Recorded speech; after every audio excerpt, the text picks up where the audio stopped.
you seems to be very interested in this diagram. You said this is gonna sum up what we just said. Yeah, So why don't you lot. describe Yes, this a little bit? you know, we've talked about problem solving. We've talked about ego. We've talked about what else do we talk about here? We talked about expression and punctuality. All these things that are encompassed in a workspace. Now, the last diagram for me sums up or explains 99% of this. Okay. Okay. And this last diagram is just entitled The Boss. Now, on the Western side, we have, 7 individuals. The boss is in the middle, and the boss is slightly bigger. A little bit bigger. A little bit bigger. Okay. Okay. And we have that exact same setup on the right-hand side for the Asian culture, and the boss is huge. Right? The boss is huge. And we've used this in the classroom before, and people all nod their heads, yes, yes, yes. Right? And in my experience, that is true. I mean, the boss, anytime I've had a Taiwanese boss, I'm not saying that there are not great Taiwanese bosses out there. I'm sure there are, but they are so enamored with being the boss that that's the most important thing. It's not about, they will sacrifice productivity or harmony amongst their staff because they are the boss. Okay. Right. And that's what matters. Okay. Right? So I don't know, you've not, I mean, you've had Taiwanese bosses? Yeah. I think in a way, it has to deal with our historical background. Okay, we come in terms of Taiwanese history. I mean, we coming from a very authoritative history. Okay, there used to be a military authoritative government. Okay, where you have exactly what, like here, like the boss holds the utmost ultimate power. Okay, so I guess that's kind of lifestyle sort of fade into our business setting now, where boss come with the title come with the power, and then authority. Everything is merging in this character called boss. Okay.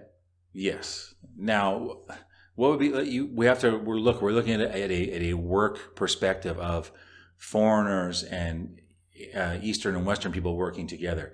Now, if you took the boss from the Asian side and stuck him on this side, it would just freak people out, right? Because you're probably looking at revolution. Well, and so look, of course, in a Western culture, the boss is the boss. There's a certain respect. There's certain cultural things you do, the way you act, but they're approachable. And like I've said before, a lot of bosses I've worked for in a Western company say, hey, if you have a problem or if you have a suggestion, please, the door is open. Come on in. That's why in this picture, the boss is not that much bigger. He's bigger and they can always make a decision, but at least you are not dissuaded from approaching the boss. Okay. And if you look at the Eastern one, in my experience, the boss is almost untouchable. Okay. Right. So, if you are a Westerner working in an Eastern company, you know there's a boss, and perhaps the Eastern style of management and boss is here, and the Western style is here. So you're expecting, okay, we're going to move to the middle. We are going to come over to understanding your culture, and you move over here. We'll find some kind of, maybe not middle ground, but something. But it's been my experience with an Eastern style management is they expect everyone to move all the way over. Okay. There is no give. Okay. There is no give. Well, it's interesting. Well, I'm interested in what you just said. That Western boss is more approachable. Okay, Mark. Let me ask you this: do you let your coworker or your subordinate do you let them call you Mark? Sure. By first name? Sure. Okay. Sure. Okay. So when you visit, in your experience, when you visit a Taiwanese or a Southeastern Asian factories, do they call you Mark? Yeah. Okay. Yeah. Okay. And what do you call the manager, or what do you call the boss? Well, because they're used to working with a Western company, most of them have Western names. Okay. So we just go by a first name basis. Okay. Okay. Right? Okay. We go by a first name basis. Yeah, that's normal, and then Yeah. you see that a lot. Yeah. Okay. Okay. Now let me ask you this: have you noticed your Taiwanese coworkers? What do they call their boss? Well, there's so many different names, but usually they'll just default, hey, Laoban. But yeah, but Right. but whatever they call or refer to them, they're probably not gonna call them by their first name. Especially not if it's someone above them. Yes. So what I'm trying to say is, If they're not even willing to call someone by their name, they're not going to be willing to to raise a problem or go to them with something. Yeah. Yeah. The reason I'm asking this is, I mean, in Taiwanese culture, what you hear is title and family name, Manager Chen or Professor Wang or Boss Lee, Dr. Lo. Dr. Lo. Okay, so because I mean, in our cultural setting, especially in the business setting, we sometimes we prefer you refer us by the title. Okay, so maybe in that sense, it's kind of make what you mean by approachable, not that possible in Taiwanese. But Max, that's just that's just a title. To you, it's a title, but I guess in an Eastern perspective, it comes with so much more. There's so much more involved. It's loaded with a lot of messages. Okay, with a lot of like we just mentioned earlier, come with power, well, more money, of course, more responsibility, more authority. So even more ego, I would say. You get to have a little bit more ego once you are promoted, once you have that title. I agree. So you see that in me, huh? No. Well, you're very Western, right? And I'm talking more of a business managerial setting. I mean, this is my experience. Like I said, there's probably some great Taiwanese managers out there, but my experience has been they're pretty bad. Okay. From a Western perspective, right? Where I'm expected that I might have some respect, or I might have a voice, or I might be able to offer suggestion to help. Anytime you raise your voice, not in volume, but you bring up your voice, they don't want to hear it. Okay. If you talk to a lot of foreigners and they'll all agree. If you are a Taiwanese boss, the perfect employee is a soldier. You don't say anything. Soldiers. You shut up and you do your job. You just do your job. And they're happy. Shut up and do it. Even if you have the greatest ideas and you want to help, they don't want to hear it because it's not their idea.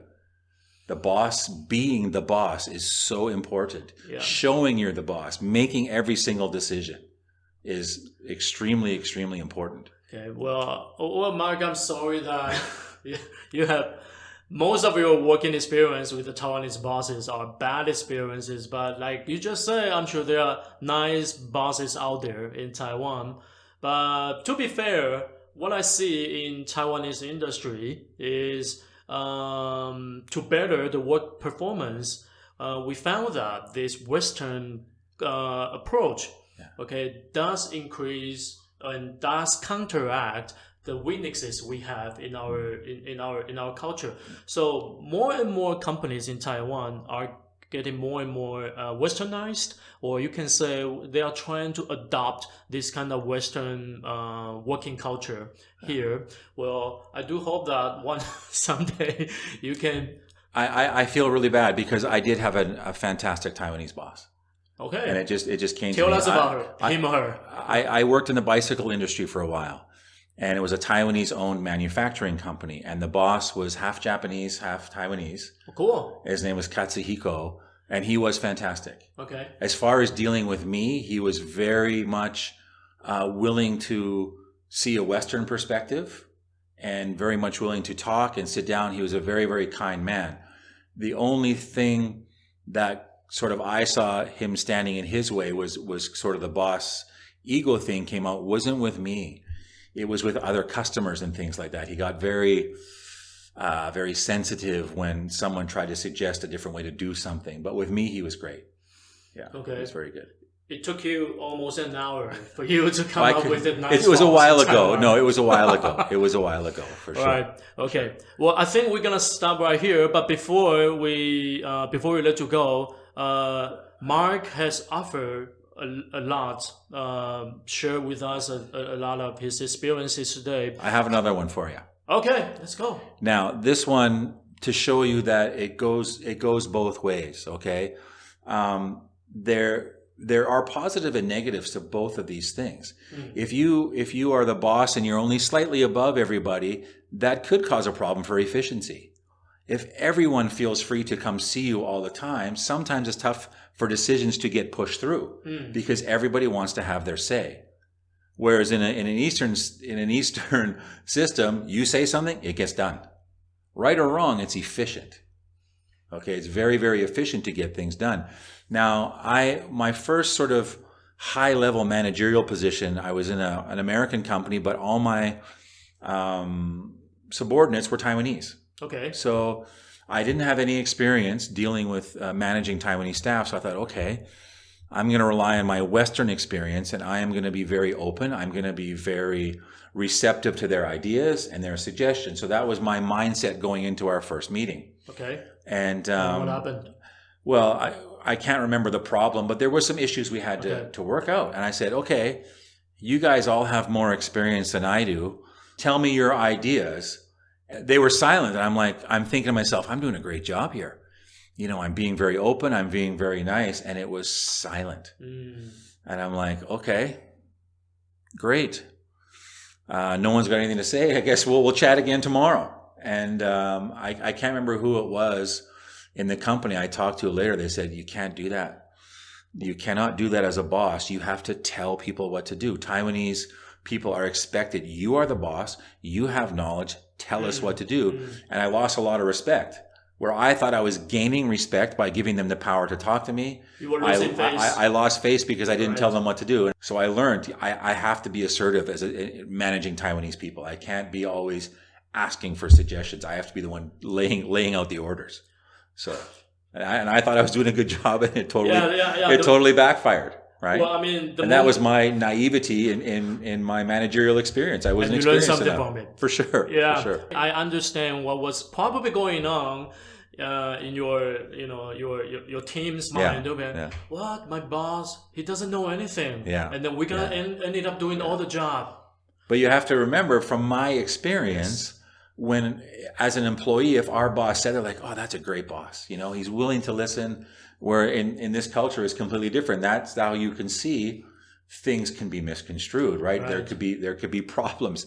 If all of a sudden a Taiwanese boss is put in charge of a bunch of foreigners who are expecting an open door policy and things are going to be great, and the boss comes in and says, this is what you do. I don't want any questions.